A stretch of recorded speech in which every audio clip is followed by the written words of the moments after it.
Good morning, everyone. I'm really happy to be here with you. So let me ask you first a question. How many of you have been to Africa? Could you raise your hands? Have you? Well, what a surprise. And how many of you have been to rural Africa? Raise your hand, please. And how many of you have visited a school in rural Africa? You must ask us from Africa. Yes, I know. We're doing projects in rural schools there. Anyone who has been to Burundi? No, so I can tell whatever I want. Burundi is a small country in East Africa, 8 million people who recently faced a civil war lasting 12 years and costing 300,000 people. It was because of the murder of the first democratically elected Hutu president, Ndadaye, in 1993. So the last Human Development Report ranks Burundi 166 out of 169 countries.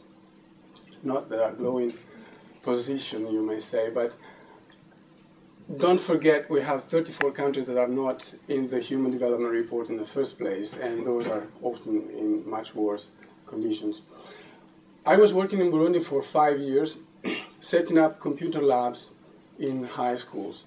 And in 2009, I managed a project with a European cooperation agency. It was a bilateral project with the local Ministry of Education, not only to set up the computer labs in 10 schools, but also, and most importantly, to train the local teacher to become able to administer and manage this infrastructure.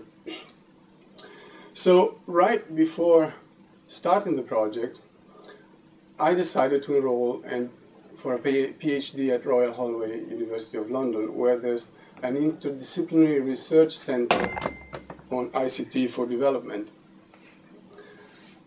I thought having to do this project was a great opportunity for me to study it from the inside, having really an insider approach. And on the project side, it was also a way to force myself to reflect on what I was doing, being more aware of what I was doing. So I understand that in this conference, what I'm about to say is very specific, but I hope that it will ring a bell in your experience too. What I'm interested in is the interplay between aid practices, education, and technology. I'm asking fundamentally 3 questions. First, why are ICT for education projects so fragile, as the literature reports? What are the structural reasons that made them so? Why it is so hard to get to have this sustainability we're all aiming for? Secondly, what is the role play we are in? Who are the stakeholders and how do they negotiate their strategy, that is their objectives, and also their tactics, that is the way to reach them? Because as Goffman taught us 50 years ago, we are always on stage negotiating our identities. And when you come to a context like Burundi as an outsider, you're basically stepping on a stage and falling down, stepping on a stage where the cooperation and development play has been going on for decades before you come. And it's like someone throwing a coat and a funny hat on your shoulders without you realizing it. It's the coat of the expectation that you have immediately from others that you ignore. And it takes time to acknowledge them, it takes time to understand them, and to really adapt your behavior accordingly. Third question is, how is technology used, both instrumentally and symbolically? Meaning, what is the expressive value associated to technology in an environment where technology is still so sparse? Who is empowered and who is disempowered by the introduction of technology in the educational system? Is it really that technology serves for emancipatory goals, or it maintains or rather amplifies the existing power asymmetries there? How do you go after all that? What is my methodology? Of course, being an insider, ethnography was the obvious choice, if you want. And the first challenge I had to face is how to deal with the multiplicity of roles that I had, being a project manager and the designer of the technical infrastructure, so what OS to use, what software to install, a trainer training these local teachers to become system administrators, and on top of all that, having a researcher perspective on the whole. So with my supervisor, Tim Unwin, we came up with the idea of ethnographic snapshots. What are those? Basically the same 38 questions that I found out, that I decided to write, and answering them cyclically every 6 weeks, more or less, investigating how my attitude would change in terms of relevance of ICT in education. Why did this teacher in Burundi should ever be interested in having technology in their classes? Isn't technology just a more expensive and fragile tool that you introduce compared to the blackboard and the chalk? Pedagogy of it. How do they use them? What could they use them for?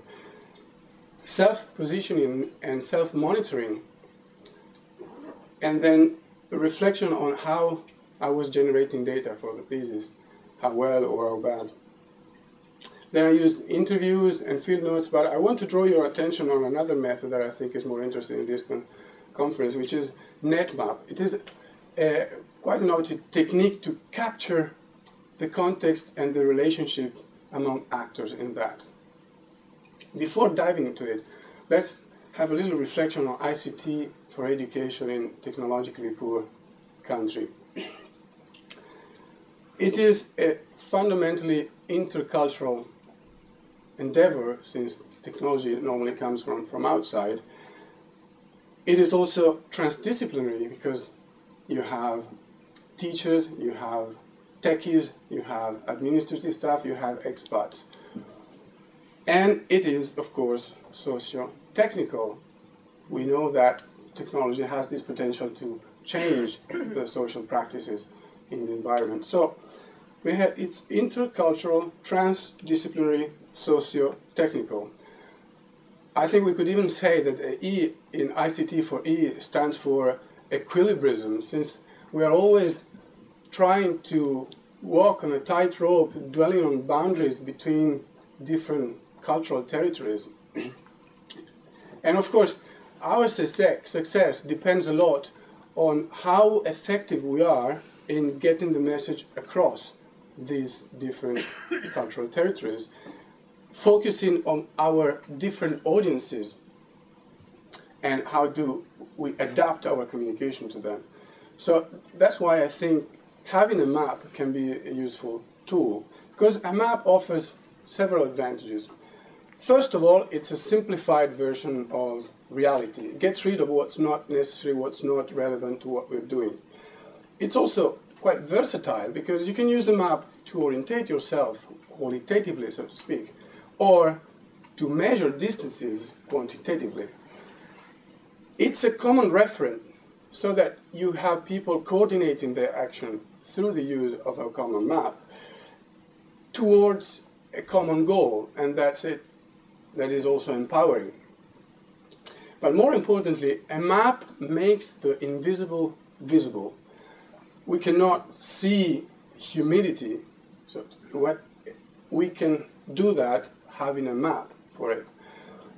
Similarly, we cannot see relationship because there's no physical counterpart, there's no matter, but they do matter, don't they? And then a map allows you to make sense of reality. And I stress make as building meaning. Finally, a map allows you to enable learning. This is a stereogram. If you know the technique, you can see a 3D object coming out of this. Anyone who managed? Oh, well, okay.